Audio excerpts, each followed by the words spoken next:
नमस्कार मेरे प्यारे साथियों, स्वागत है आपका अपने YouTube चैनल पवन हिस्ट्री क्लासेज में। साथियों, आज हम मैसूर राज्य के बारे में जानेंगे कि मैसूर राज्य पर कौन कौन से शासकों ने शासन किया और इस शासन के दौरान कौन कौन सी महत्वपूर्ण घटनाएं घटी जिनके आधार पर पेपर में क्वेश्चन देखने को मिलते हैं, उनके बारे में हम चर्चा करेंगे। तो सबसे पहले हम देखते हैं कि मैसूर राज्य बना कैसे था। तो मेरे प्यारे साथियों, चैनल मेरा नया है, इसे ज्यादा से ज्यादा लाइक, शेयर और सब्सक्राइब करें। तो देरी न करते हुए शुरू करते हैं। मैसूर राज्य, मैसूर राज्य में सबसे पहले किसका राज था? तो मैसूर में सबसे पहले हम हैदर अली। अब हैदर अली का राज था। अब ये जानते हैं कि मैसूर राज्य बना किस प्रकार से था। तो तालीकोटा का युद्ध का अंत हुआ था। किसका? तालीकोटा के युद्ध का अंत हुआ था। और उसी के बाद में क्या हुआ था? विजयनगर साम्राज्य का अंत हो गया, पतन हो गया। उसके बाद में होता क्या है कि जब पतन हो गया तो विजयनगर साम्राज्य के जो अवशेष थे उन पर जो भी राज्य बने उनमें से एक राज्य मैसूर भी था। तो मैसूर राज्य पे किसका शासन था? तो मैसूर राज्य में सबसे पहले जो शासन था वो वडियार वंश के राजा चिक्का चिक्का कृष्ण, ठीक है, चिक्का कृष्ण देव राय का शासन था। और इसके वास्तविक सत्ता वैसे किसके हाथों में थी? तो उसके दो अधिकारी थे, ठीक है, देवराय और नंदराज। देवराय कौन था? वो सेनापति था। और नंदराज कौन था? वो राजस्व और वित्त मंत्री था। अब होता क्या है, इनमें से एक जो अधिकारी है वो हैदर अली को सैनिक जीवन शुरू कराता है। हालांकि हैदर अली का जो जन्म हुआ था वो 1721 ईस्वी में हो चुका था। गरीब परिवार में से था, बुद्धि का बहुत तेज था। तो ये क्या करता है, सबसे पहले इसे नंदराज जो है इसका सैनिक प्रतिभा के अनुसार क्या करता है, 1749 ईस्वी में इसे सेना में सेवा करता है, यानी सेना में भर्ती कराता है। तो हैदर अली का जो समय है वो 1761 से 1782 ईस्वी में है मैसूर के प्रति। यहां तक हमने जान लिया कि चिक्का कृष्णराज द्वितीय था इस पे शासन, और इसके अधिकारियों के बारे में हमने जाना, देवराज, दुलवाई और नंदराज। अब होता क्या है, 1721 में हैदर अली का जन्म होता है और इनमें से जो नंदराज है वो हैदर अली को सबसे पहले सेना में भर्ती कराते हैं, सेना में मौका देता है। तो कब? 1749 ईस्वी में अपना सैनिक जीवन शुरू करता है। अब होता क्या है, तेज बुद्धि का था, ठीक है, तो जिसके कारण क्या होता है, 1755 ईस्वी में ये डिंडीगुल डिंडीगुल डिडीगुल इसका फौजदार बनता है, सबसे पहले फौजदार बनता है। और मैसूर राज्य की राजधानी क्या थी? तो उस समय मैसूर राज्य की राजधानी से श्रीरंगपट्टनम। अब रंगपट्टनम पर होता क्या है, मराठों के आक्रमण का भय, मराठे आक्रमण करेंगे। तो ये क्या करता है, देवराज और नंदराज को विवश कर देता है, यानी ये उनसे संघर्ष करता है और उन्हें विवश कर देता है राजनीतिक जीवन से संन्यास लेने के लिए। और होता भी यह है कि जैसे वो विवश होते हैं तो तुरंत ही इसकी जो सत्ता थी, मैसूर राज्य की जो सत्ता थी वो इसके हाथों में आ जाती है, क्योंकि ये उन्हें तो मना कर देता है, मराठे इधर आक्रमण कर रहे थे तो ये पहले तो उन्हें हराता है। उसके बाद में क्या होता है कि 1759 ईस्वी में, याद रखना, 1759 ईस्वी में पहला युद्ध इनका मराठों से होता है और मराठों को ये 1729 में हैदर अली हरा देता है। अब हराने के बाद में क्या है कि मैसूर राज्य पर वास्तविक सत्ता, मैसूर राज्य की जो सत्ता थी, शासन था, वो इसके हाथों में आ जाता है। 1761 में क्या है, ये मैसूर की सत्ता संभाल लेता है। अब याद रखना 1761 में और क्या हुआ था, 1761 में पानीपत का तृतीय युद्ध भी हुआ था जिसमें मराठों को बहुत बड़ी हानि हुई थी। अब इसी का फायदा उठाकर ये अपनी स्थिति और भी ज्यादा मजबूत कर लेता है। लेकिन फिर भी इसके बाद में मैसूर को, यानी हैदर अली को, मराठे काफी बार हराते हैं। कब कब हराते हैं उसके बारे में देखो, क्योंकि यहां से क्वेश्चन पेपरों में बहुत ज्यादा देखने को मिलते हैं। 1764 में हराते हैं। 1764 में क्या हुआ था? बक्सर का युद्ध भी हुआ था। अब ये 1765 में भी मराठे इसको हराते हैं और 1761 में भी, ठीक है, 1761 में इसे हराते हैं, लेकिन 1761 में पानीपत का भी हुआ था और 1765 में संधि भी हुई थी, इलाहाबाद की संधि, तो उनके बारे में हमने अपनी वीडियो में बताया है। तो हैदर अली को क्या है, ये हरा देते हैं। हैदर अली हारता है, लेकिन 1772 ईस्वी में पेशवा माधवराज जो था, माधवराव जी, तो इसकी क्या होती है, मृत्यु हो जाती है। जब मृत्यु हो जाती है, इसका फिर ये फायदा उठाता है, और फायदा उठाता है फिर मैसूर पर फिर अपना शासन मजबूत करने की उसमें लग जाता है, होड़ में, और करता भी है। अपने शासन के साथ साथ आस पड़ोस के क्षेत्रों को भी ये जीत लेता है।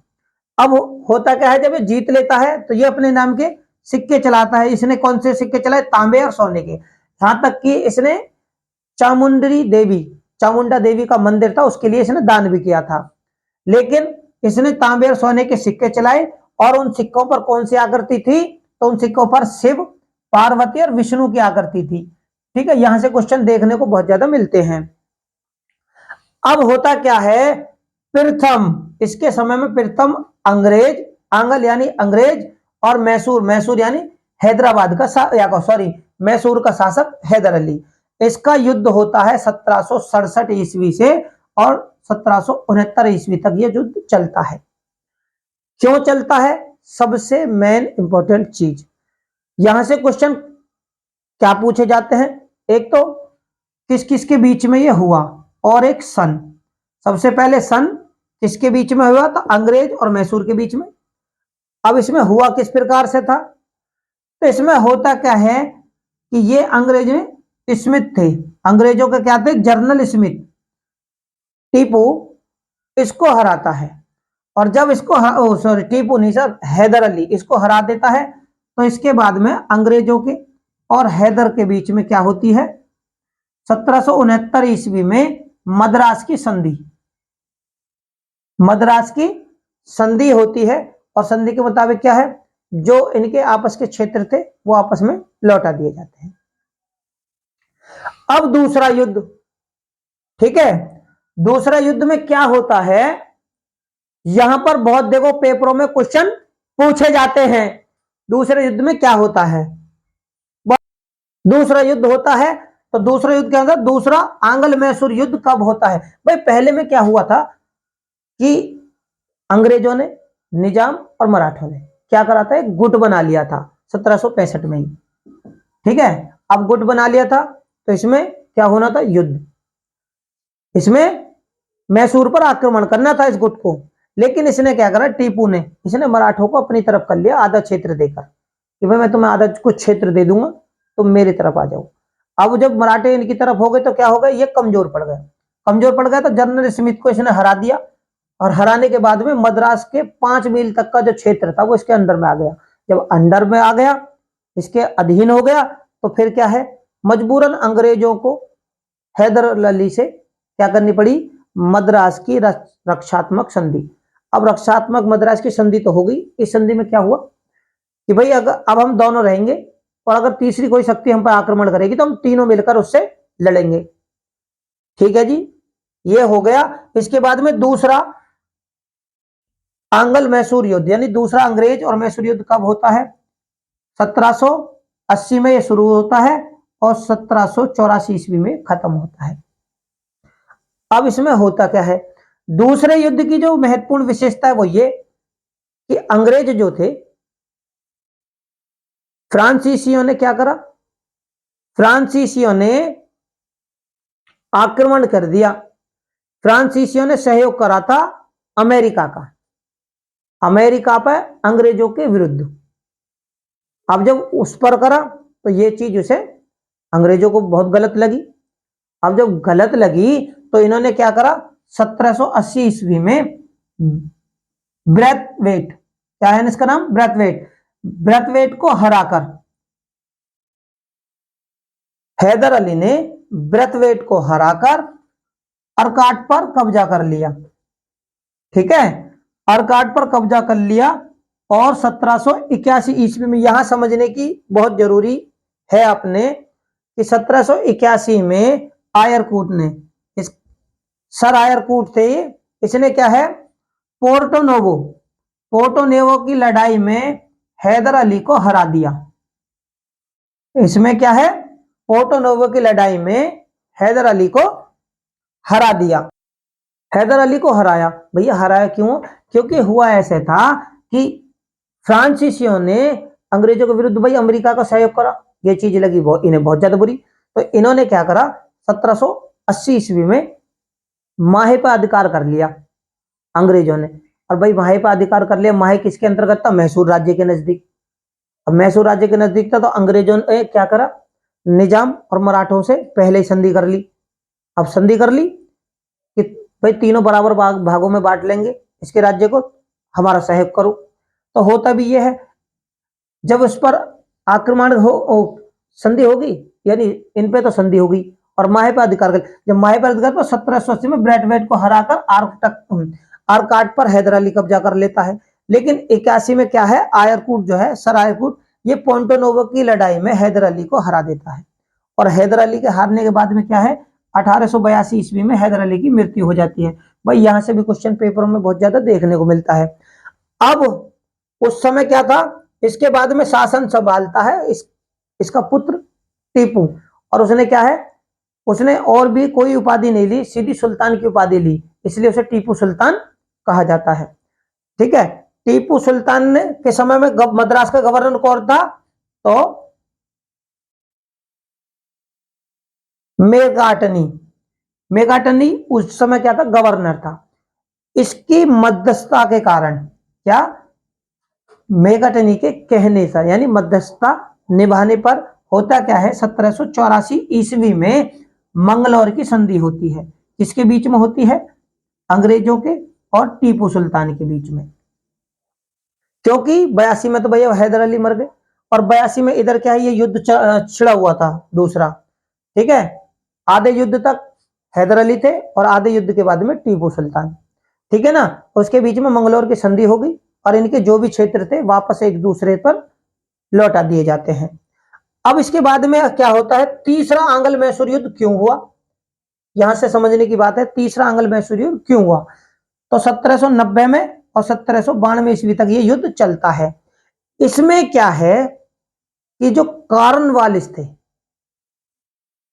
कॉर्नवालिस, वो क्या कह रहे हैं, एक मित्रों के लिए पत्र लिखते हैं। जब मित्रों के लिए पत्र लिखते हैं तो उसमें टीपू सुल्तान का नाम नहीं था। जब टीपू सुल्तान का नाम नहीं था तो उसे क्या होता है, ये भावुक यानी हृदय पर एक ठेस पहुंचाने वाली बात लगती है और मंगलौर की संधि की क्या, उपहास, उल्लंघन लगता है। यार संधि भी करी लेकिन तुम उल्लंघन किया, क्योंकि मित्र तो मैं हूं लेकिन तुमने मुझे नहीं मित्रता का एक पत्र लिखा। उस समय क्या एक महोत्सव होएगा। तो ठीक है। अब क्या होता है, इसी बीच 1789 ईस्वी में टीपू ने क्या करा, जब उसे उल्लंघन समझा, उल्लंघन समझने के बाद में फिर क्या होता है कि टीपू त्रिवणाकोर का जो शासक था, त्रिवणाकोर इसका जो शासक था, इस पर आक्रमण कर देता है। और आक्रमण करने के बाद में होता क्या है कि जर्नल मेडोज, कौन था, जर्नल मेडोज। जर्नल मेडोज क्या करता है, जब ये त्रिवणाकोर पर आक्रमण करता है तो इसके एवज में जर्नल मेडोज आता है आक्रमण करने के लिए, लेकिन वो सफल नहीं हो पाता। जब वो सफल नहीं हो पाता तो इसके बाद में होता क्या है, 1792 ईस्वी में ही टीपू हार जाता है। और जब 92 में टीपू हार जाता है तो इसी बीच क्या होती है, 1792 ईस्वी में श्रीरंगपट्टनम की संधि, क्या, श्रीरंगपट्टनम की संधि होती है। इस संधि में होता क्या है, इस संधि के मुताबिक क्या होता है कि टीपू को 3 करोड़ रुपए देने पड़ेंगे, आधा क्षेत्र देना पड़ेगा। और जब तक वो पैसे नहीं देगा तो टीपू के 2 पुत्र, ठीक है ना, 2 पुत्र, एक तो मुयुद्दीन और अब्दुल माजिद, अबुल माजिद, तो ये क्या है, ये बंदी के तौर पर उसके पास रहेंगे, किसके, अंग्रेजों के। और फिर इसके बाद में ये होती है संधि। इस संधि के बाद में तीसरा युद्ध समाप्त हो जाता है। बात करते हैं चौथे युद्ध की, चतुर्थ आंग्ल मैसूर युद्ध। भाई युद्ध से संबंधित क्वेश्चन ही पेपरों में देखने को मिलते हैं ज्यादातर। इसका किसके बीच में हुआ, समय कब था, ठीक है, और उसके बाद में संधि कब हुई, ये ज्यादातर पूछे जाते हैं।